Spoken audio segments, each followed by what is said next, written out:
And that's when it has to kick in for me that only the strong survive. You Right. know what I'm saying? Because that's when I know that statement is really true. And when they say strong, it ain't necessarily strong in with weights and physical. It's the mental, because there's so much going on, so much we going through in there.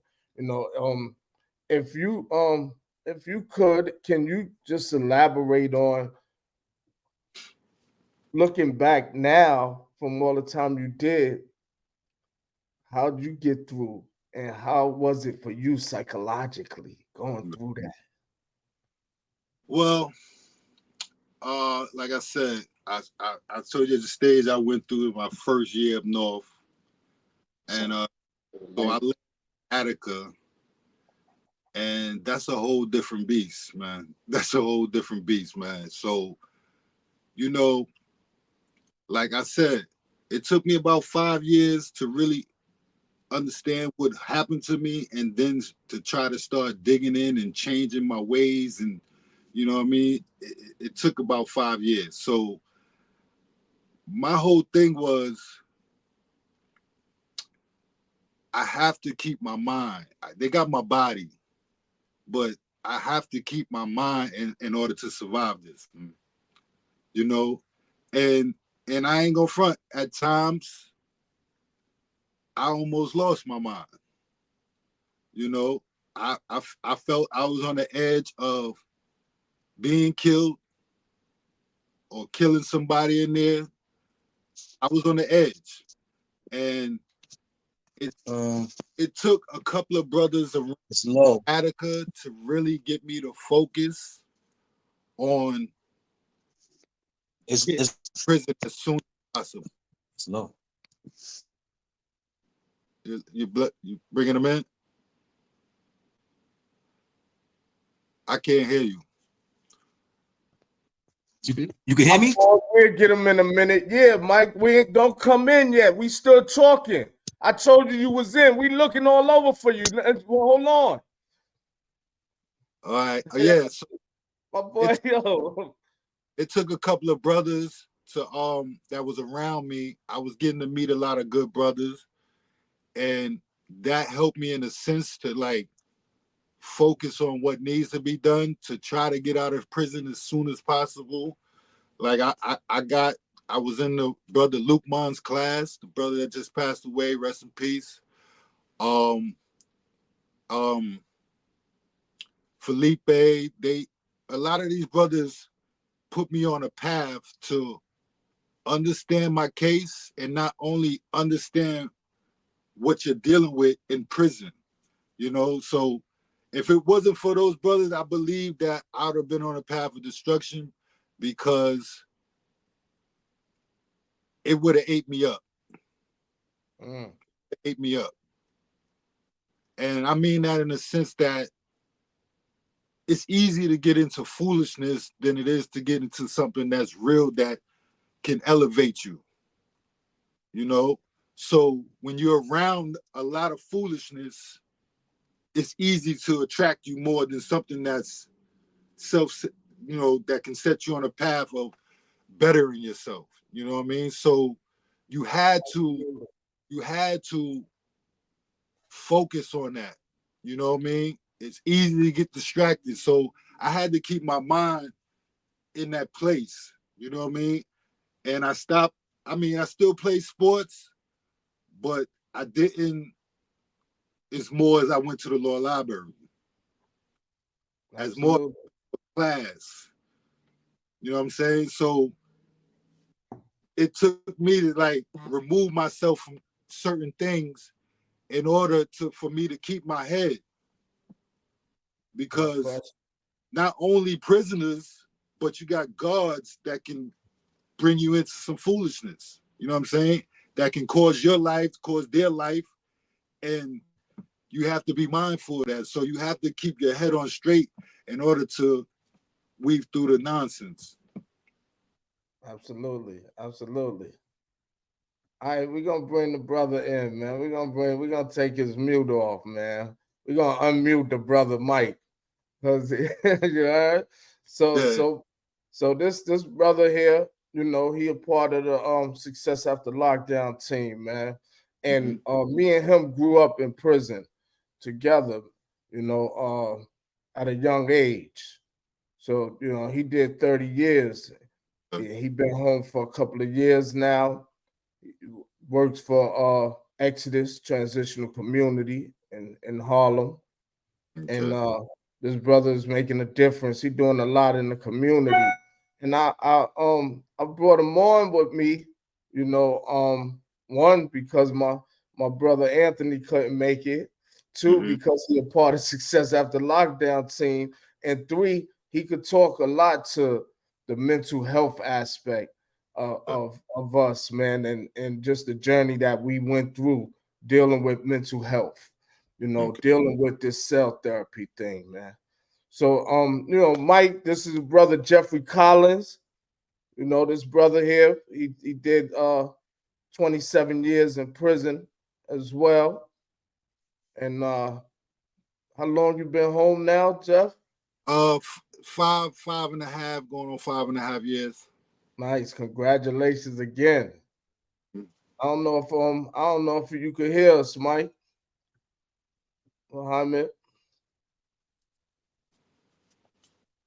I don't know if he could hear us. I see his son trying to straighten him out. You heard? Yeah.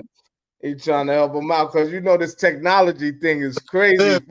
And I was just talking to a brother who just created an app, and I'm like, yo, you got to call me because I like the content, but I'm not really adjust to this technology. So you got to really explain it to me. You know what I mean?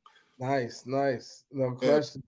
Yeah, I'm learning as I go along too, man. August 10th, 2020, I came home. Wow, congrats.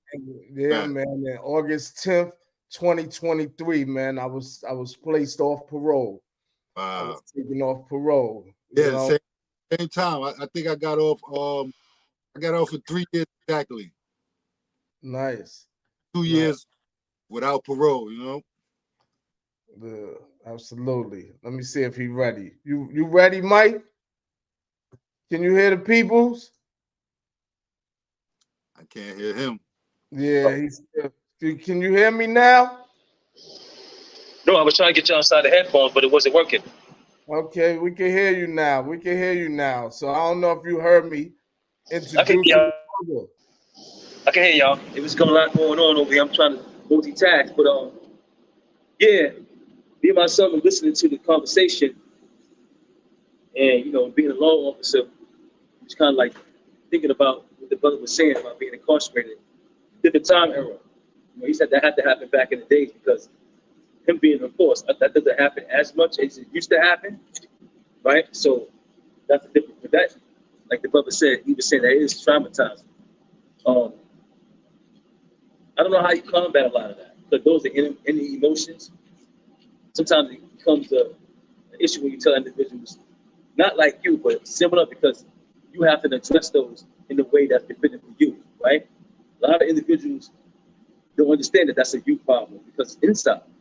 Yeah. How can we help you heal what's inside, right? Because a lot of individuals are going through similar things, even not like you, in the fact that you were unjustly convicted, but just committing a crime and going to jail, period, like he was talking about, is traumatizing for a lot of individuals. How can we deal with the inside, right?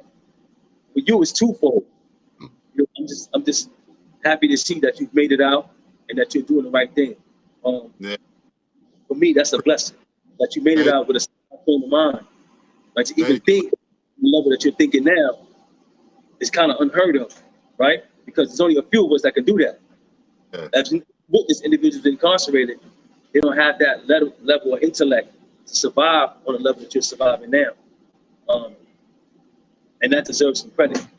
Thank you, man. Thank you. I appreciate that, bro. A lot of good choices in our lives. It doesn't discount the fact that we was unjustly convicted for something that we didn't do. Yeah. Right? How can we stop the next generation from going into the same pitfalls, is really the question. Yeah, because I think it's important what you said too. I think it's very important about what you said, Yeah, right? And that is touching on the different era. So that era in time back then, a lot of a lot of people that we know or know of was wrongly convicted. Yeah, The system, the system is still broke, but the system was extremely broke when it yeah. came down to the 80s and 90s when they had to implement new laws and everything. They did it like we was getting sentenced for We, stuff that we didn't even do. Like they would just put different charges because they didn't have a charge for this, or they wanted this to stick on you more. So yeah, it was well, prevalent. put It was me on prevalent that. more. Huh? It was prevalent a lot more. You know what I mean? yeah. Let me That's a just put a mute on the brother. Yeah, it was prevalent a lot more back then, and you know, it's that look. That ain't to say that they still not doing yeah. that. It still, That still goes on to this day. You know what I mean? I think it was just a lot more yeah, in the past. You know what I mean? In those 80s and 90s, and from only because my research. it's coming to light more now that you might not see it as much now. You know what I Yeah, mean?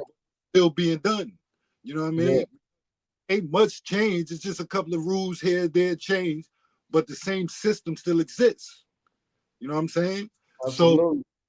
it's just a more quieter now because a lot of things being exposed that was happening back then, with the wrongful convictions and stuff. So it's a lot of things in place now to keep an eye out on certain things. That's how I see it. No question. No question about it. That's that's a fact right there. You know what I mean? At the same time, uh laws change all the time. Yeah. The government change.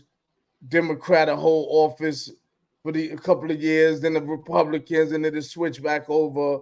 And Well, so right now, also, these times within the past, I would say 15 years to now, like these are times when a lot of stuff started unfolding yeah, because of certain people that's being placed in the office, and I'm not gonna put them and say that they the reasons why this is coming out, because in all actuality, it's because of us, because mhm, we stayed stern in our conviction with man, with rallying and going to these places and opening these doors, for the next man. So we played a pivotal part of yeah, why the laws get changed all the time. You know what I mean? And so that we push on, if you could just explain to us, when you came home, how was that feeling for you, and what did you do when you come home, like, in terms of employment, in terms of you and your growth and development that you went through, prior to coming home. What was life like for you? well, You could sum it up, in yeah. this last year. I mean, I came home 2018, a day after Christmas. So I I mean, even though my friend and his girl wanted to come pick me up, I chose not to have nobody pick me up.